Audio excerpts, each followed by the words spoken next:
Welcome to our channel, English Storyline, where we bring you the most inspiring and life-changing stories. Today, you are about to hear a story that is not just about success. It is about struggle, pain, determination, and the power of never giving up. This is the story of a young boy who had nothing, not a single penny, not a comfortable home, not even enough food to eat. A boy who lost everything at a young age, who had no one to help him, and who faced hunger, loneliness, and endless hardships. But that boy did not accept his fate. That boy refused to give up. He walked for 2 years, covering a distance of 470 kilometers, with no money, no food, and no shelter. He faced storms, hunger, and exhaustion, but he never stopped. That boy later became the founder of the world's most powerful luxury brand, Louis Vuitton. How did he do it? How did a homeless, hungry boy become the creator of a billion-dollar empire? How did he turn his pain into power and his struggles into success? Everything in this story is true. Every struggle, every success, and every detail. Watch the full story to truly understand the journey from nothing to ultimate luxury. Trust me, you won't regret it. This story isn't just inspiring. It's a powerful way to improve your English with engaging storytelling, rich vocabulary, and real-life lessons.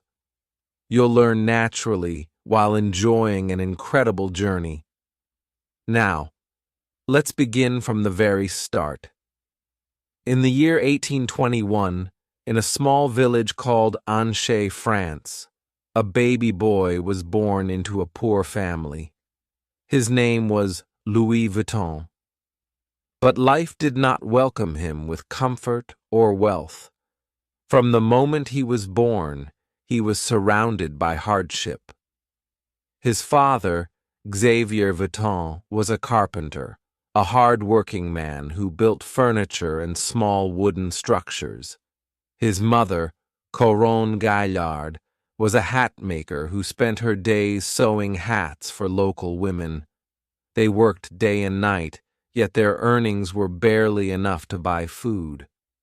Louis grew up in a tiny wooden house with a leaking roof and cold, damp floors.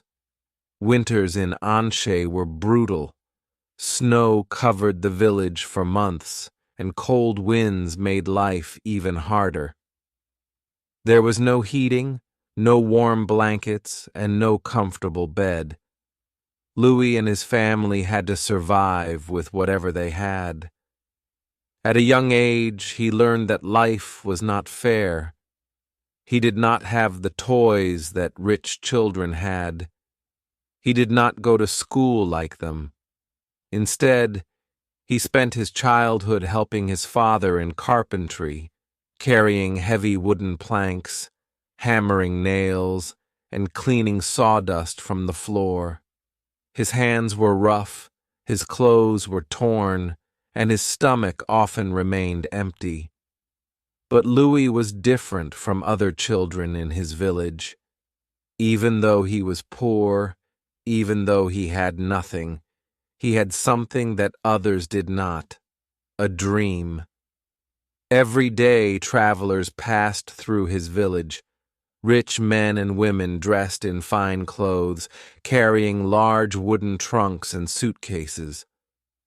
Louis would watch them with fascination. Where were they going? How far were they traveling?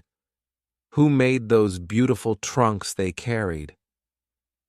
He had never seen the world beyond his small village, but his heart longed to know more. He was curious, hungry for knowledge, and desperate for a better life. But fate was not kind to him. When Louis was just 10 years old, his mother fell sick. There were no hospitals in the village, no doctors to treat her. Day by day, her condition worsened. One morning, as the sun rose over the hills, Louis's mother took her last breath. She was gone. Louis stood by her grave, silent, unable to cry. His world had fallen apart. His father, broken by grief, became distant and cold. He no longer had the warmth of a family. The strength to take care of Louis was gone. For the first time, Louis felt completely alone. But in that moment of pain, he made a decision. He would not stay in this village forever. He would not accept a life of poverty. He would leave. He would chase his dream. But how? At the age of 13, Louis had no money, no horse, and no food. Paris, the city of dreams, was 470 kilometers away. It was impossible. Or was it? One evening, as the village prepared for sleep, Louis packed a small bag. He had no map, no guide, only a dream. He did not tell his father. He did not say goodbye to anyone. Before the sun could rise, before anyone could stop him, Louis took his first step on the long road to Paris. He did not know what lay ahead. He did not know how he would survive. But he knew one thing. He could not stop. He walked for hours, then days, then weeks. His feet were sore, his body weak. Sometimes kind strangers gave him food. Other times he went to bed hungry, lying under trees, using his bag as a pillow. He crossed forests, mountains, and rivers. He worked as a farm helper in small villages, earning food in exchange for labor. Rain soaked his clothes. Winter winds burned his skin. But he never turned back. He was tired. He was starving. But he was determined. After 2 years of walking, struggling, and surviving with nothing but determination, Louis Vuitton finally arrived in Paris. But Paris was not the magical place he had imagined. The city was massive, filled with thousands of people, carriages rushing through the streets, markets overflowing with food and luxury goods. The air smelled of fresh bread, roasted coffee, and perfume, things Louis had never experienced in his poor village. But there was also another side to Paris. The streets were dirty, packed with beggars, thieves, and struggling workers who barely made enough to eat. The reality was harsh. Paris was not a place that welcomed the poor, and Louis had nothing. No home, no family, no money. He stood at the edge of the city, exhausted, his clothes torn, his feet bleeding from the long journey. His stomach growled, but he had no food. For the first time in 2 years, fear crept into his heart. Where would he sleep? How would he survive? The first night in Paris was the hardest. Louis found an empty wooden cart abandoned near a bakery. He crawled inside, pulled his small bag close to his chest, and tried to sleep. The streets were noisy. People laughed, shouted. Horses clattered against the stone roads. Rats scurried around, searching for food, but Louis was too tired to care. He closed his eyes, ignoring the cold wind biting his skin. The next morning, hunger forced him to wake up early. He watched as well-dressed men and women entered bakeries, buying golden loaves of bread and buttery croissants. The smell made his stomach twist in pain. He had no choice. He needed work. Louis walked from shop to shop, asking for a job, but every time the answer was the same: no experience, no work, no connections, no chance, no money, no food. Paris was cruel to those who had nothing. Days passed, and Louis grew weaker. He ate scraps from the market, picking up leftover bread from the ground when no one was looking. His body ached. His clothes were dirty. He had never felt so alone, but he refused to give up. One evening, as the sun set over the city, Louis noticed a man struggling to carry a large wooden trunk into a shop. The man was sweating, his hands shaking from the weight. Without thinking, Louis ran forward and grabbed the other side of the trunk. The man looked at him in surprise, but said nothing. Together, they lifted the trunk inside the shop. The shop was unlike anything Louis had ever seen. Wooden trunks of all shapes and sizes lined the walls, some covered in leather, others decorated with brass locks and golden initials. It was a workshop, one of the finest in Paris.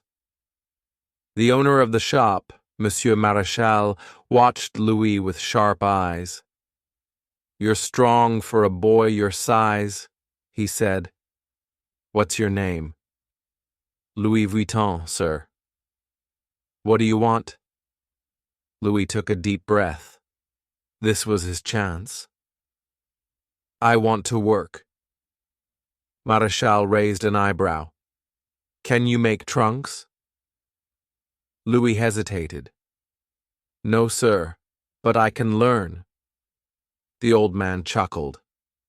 "Everyone says that, but not everyone is willing to do the hard work."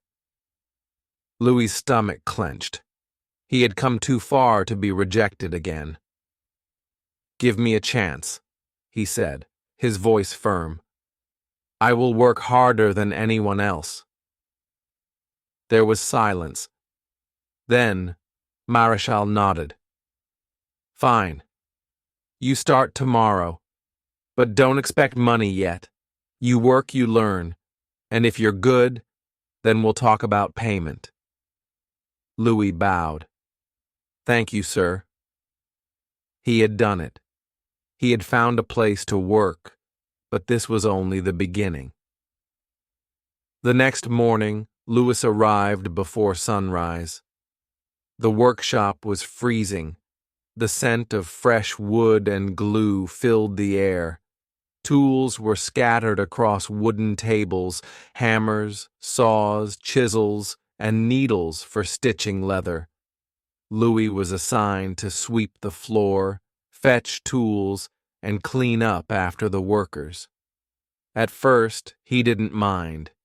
He was just happy to be inside, away from the cold streets. But weeks passed, and he was still only doing basic tasks. He wanted to build. He wanted to create. One evening after everyone had left, Louis stayed behind. He picked up a small wooden panel and began practicing. He hammered, carved, and stitched, imitating the work he had seen during the day. The next morning, Marechal noticed the piece. He lifted it, examining the clean edges and precise stitches. "Did you make this?" he asked. Louis nodded, nervous. Marechal didn't smile, but he didn't scold him either. "From now on, you stay after work. I'll teach you." That night, Louis worked harder than ever. He learned how to shape wood, how to select the best leather, how to stitch with perfection. He watched the master craftsmen, memorizing their every move. Months turned into years. He was no longer just an apprentice. He was becoming a craftsman, and people started to notice. By the time Louis was 20 years old, His hands were no longer those of a poor village boy. They were the hands of a skilled artisan. He was faster than the other workers, more precise in his craftsmanship, more creative with his designs. Nobles and wealthy customers began requesting him by name. "I want my trunk made by Vuitton. That boy makes the finest trunks in Paris." His reputation grew. He was no longer just a poor worker. He was someone valuable. One day, a woman entered the shop. She was elegant, wearing a luxurious silk gown and a pearl necklace. But it was her name that changed everything. She was Empress Eugénie, the wife of Napoleon III, the ruler of France. She was not just another wealthy customer. She was royalty. Her silk gown shimmered under the golden chandeliers of the workshop. Her diamond earrings sparkled as she glanced around, unimpressed by the ordinary trunks lining the walls. But when her gaze fell upon Louis, her sharp eyes narrowed. "Are you the young craftsman they call Vuitton?" she asked, her voice smooth but commanding. Louis swallowed hard. He had worked for years perfecting his skills, but nothing had prepared him for this moment. "Yes, Your Majesty," he replied, bowing slightly. She studied him for a moment. Then Empress Eugénie turned to Monsieur Maréchal, the workshop's owner. "I need a trunk, but not just any trunk," she said. "I travel often, and my trunks are too heavy, too impractical. I want something elegant yet functional, something no one has ever seen before." Louis's mind raced. This was his chance. If he impressed the Empress, his name would spread through the entire country. But if he failed, he would lose everything. Louis had seen the problems with traditional trunks. Back then, travel trunks were bulky, round-topped, and difficult to stack.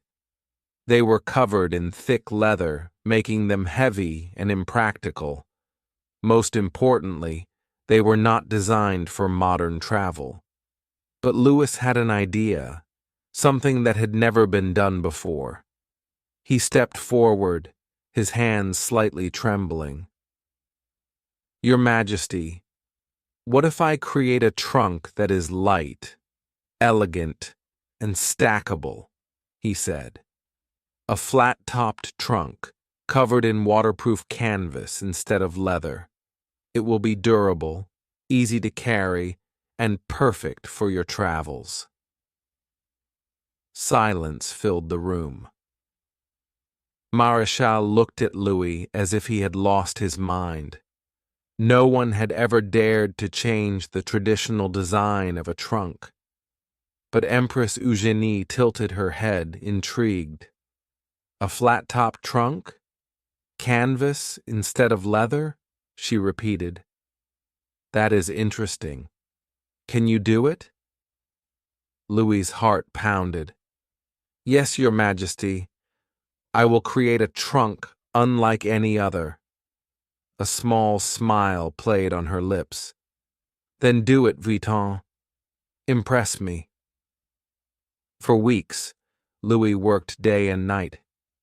He knew this was his moment to prove himself, not just to the Empress, but to the entire world. First, he designed the frame. Instead of using the usual thick, heavy wood, he chose poplar wood, lightweight yet strong. Next, he replaced the traditional rounded top with a flat surface. This simple change allowed trunks to be stacked neatly, making them perfect for long journeys. But the biggest innovation was the material.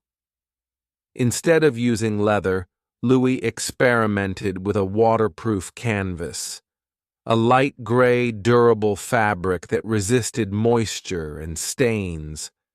It was unlike anything seen before. Days turned into weeks. Louis barely slept. His hands were covered in cuts and glue. He skipped meals, too focused on making the perfect trunk. When the final piece was ready, it was breathtaking. The canvas shimmered under the light, smooth and elegant. The brass locks gleamed, securing the trunk tightly. The craftsmanship was flawless. It was not just a trunk. It was a masterpiece. The day of the presentation arrived. Louis stood in the grand hall of the Empress's palace, his heart pounding. Nobles and high-ranking officials whispered, glancing at him, unimpressed by the young craftsman in simple clothes. Then the Empress entered. Her gown flowed behind her like water. Her sharp eyes fell on the trunk. For a long moment she said nothing. Then she reached out, her fingers running over the smooth canvas. She inspected the locks, the stitching, the finish. Everyone held their breath. Finally, she looked at Louis. "Vuitton," she said. "This is extraordinary."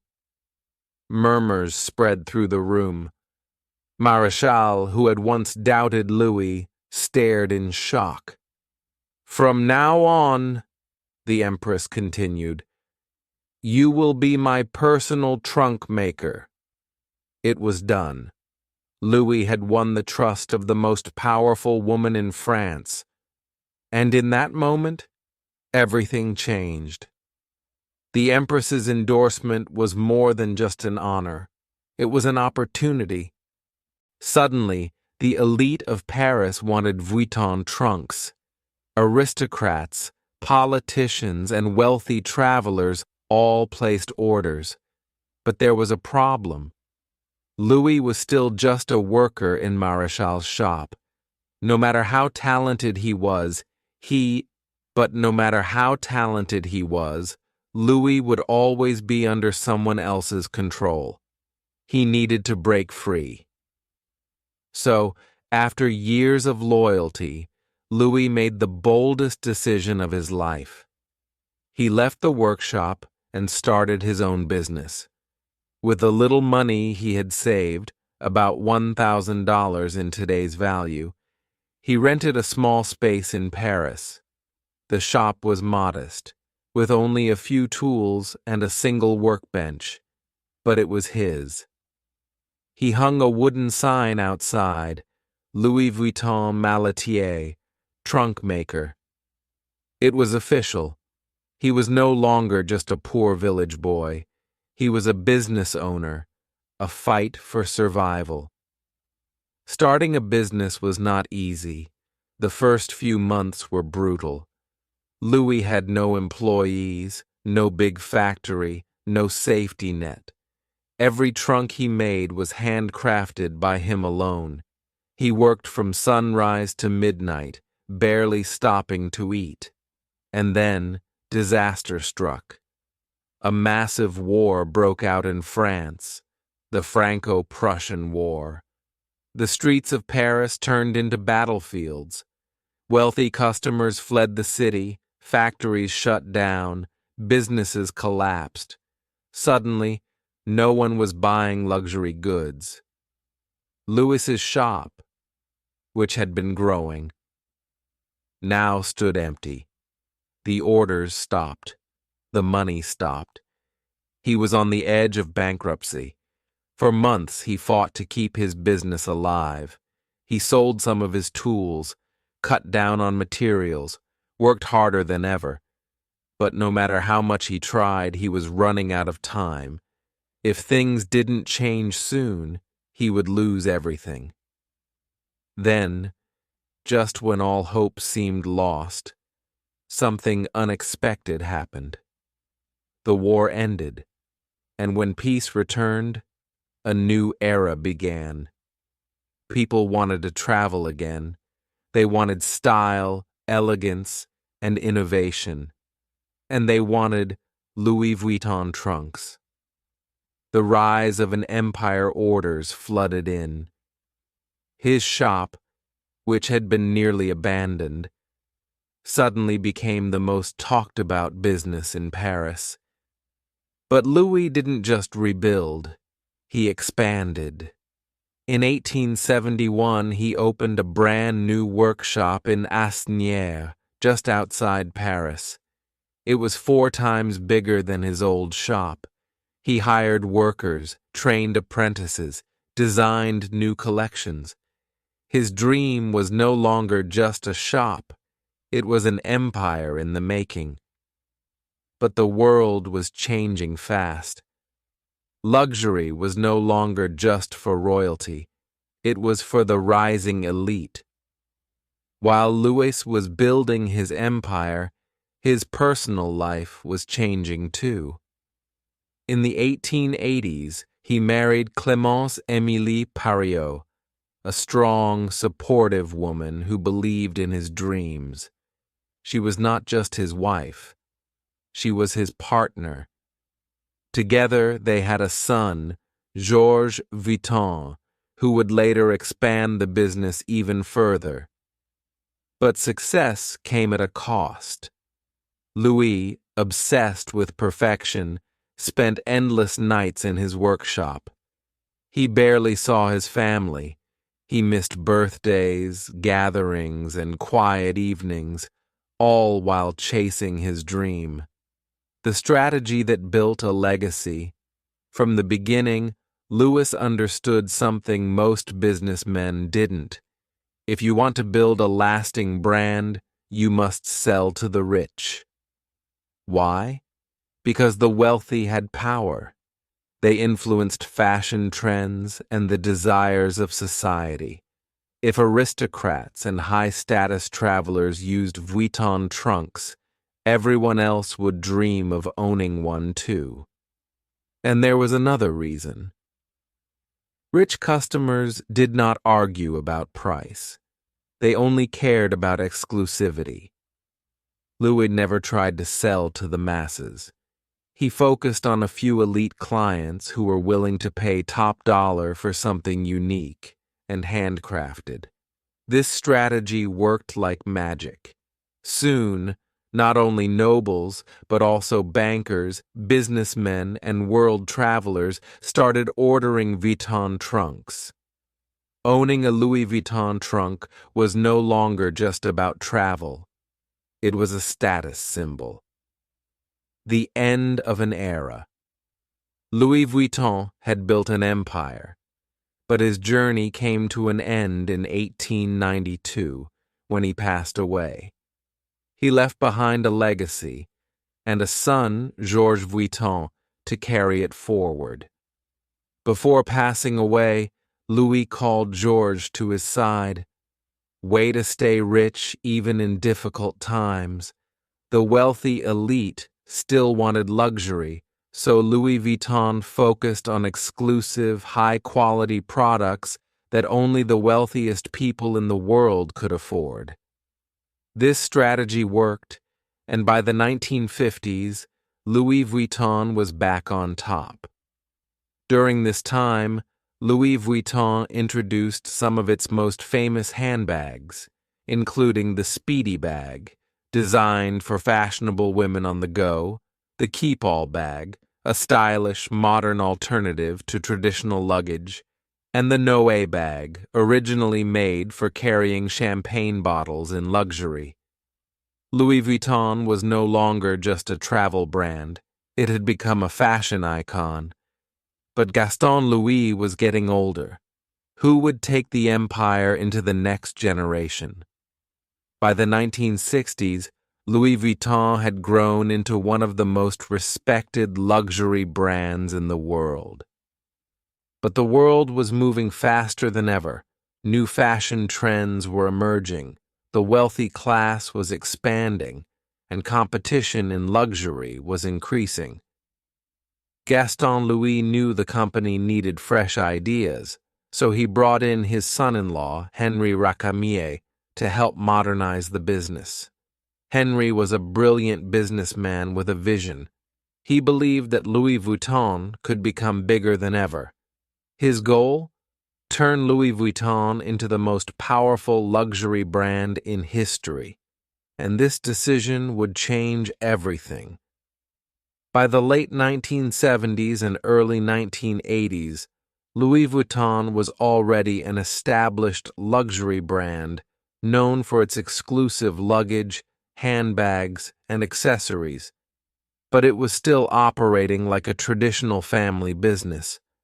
The world was changing, and if Louis Vuitton wanted to dominate, it needed a new strategy, a new vision, and a new kind of leadership. This was when Henri Racamier stepped in. Henri Racamier wasn't a designer, and he wasn't a traditional businessman. He was a visionary. When he took control of Louis Vuitton, he saw one thing clearly. This wasn't just a brand. It was an untapped gold mine waiting to explode into a billion-dollar empire. But there was a problem. At that time, Louis Vuitton was selling only to a small group of elite customers in Europe. It was respected but not yet a global powerhouse. So Henri made bold, risky moves that would change the history of luxury forever. 1. Expanding to the richest markets. Instead of just selling in France, he pushed into the US, Japan, and the Middle East, places where the wealthiest people in the world were hungry for luxury. 2. Raising the prices. Henri knew one thing. The more expensive an item is, the more people desire it. He increased prices to levels that only the rich could afford. A Louis Vuitton handbag wasn't just an accessory. It was a symbol of status. 3. Luxury shopping experience. Louis Vuitton stores were no longer simple shops. They became palaces of luxury where customers felt special. Every store had private shopping areas, champagne service, and VIP treatment. But this was just the beginning. Louis Vuitton wasn't trying to sell to everyone. The brand targeted the top 1% of the world: millionaires, billionaires, celebrities, and royalty. This was why they introduced limited edition bags, exotic leather products, and even private made-to-order collections. Some of the most exclusive Louis Vuitton products included crocodile skin handbags. Some LV bags are made from real crocodile leather, making them extremely rare and expensive. Prices start at $50,000 and can go up to $100,000 or more. Python and ostrich skin bags.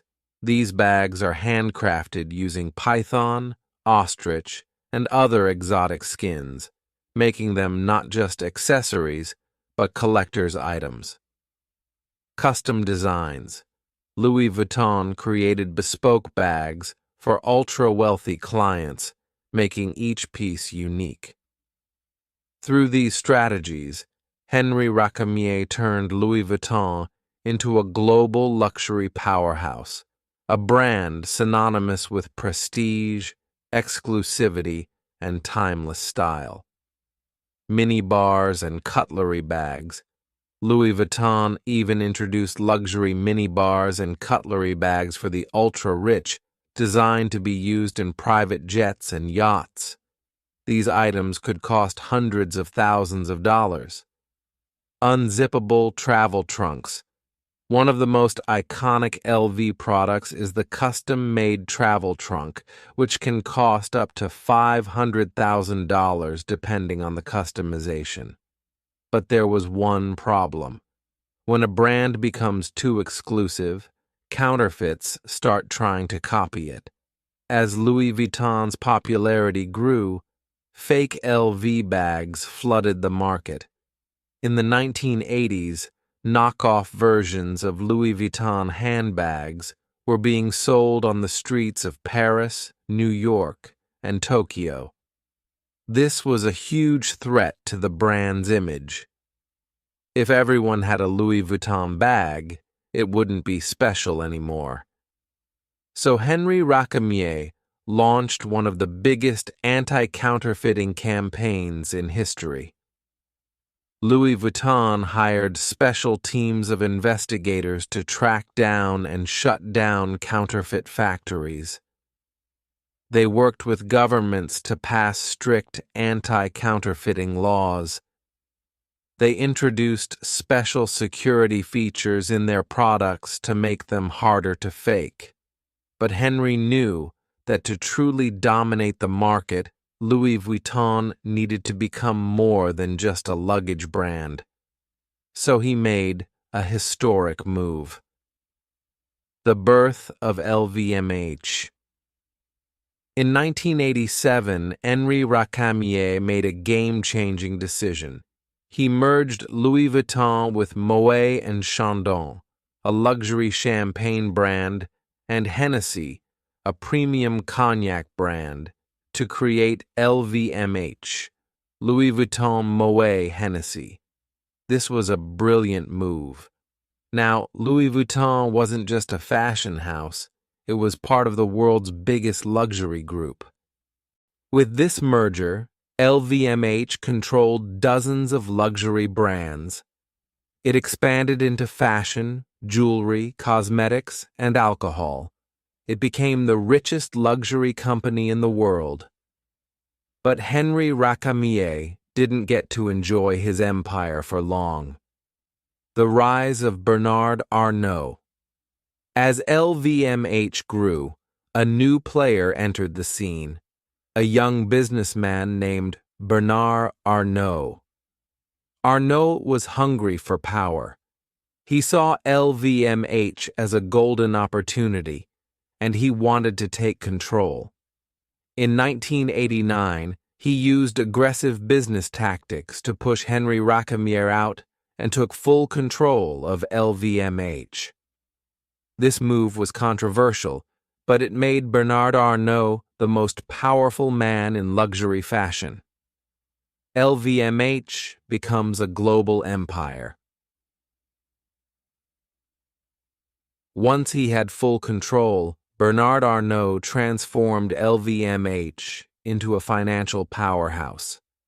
He expanded into new markets like China, Russia, and India. He acquired legendary luxury brands like Dior, Givenchy, and Fendi, making LVMH the most powerful fashion group in the world. He introduced ultra-high-end products, with prices reaching millions of dollars. LVMH. Today, under Bernard Arnault, LVMH is worth over $500 billion, making it the richest luxury company in the world.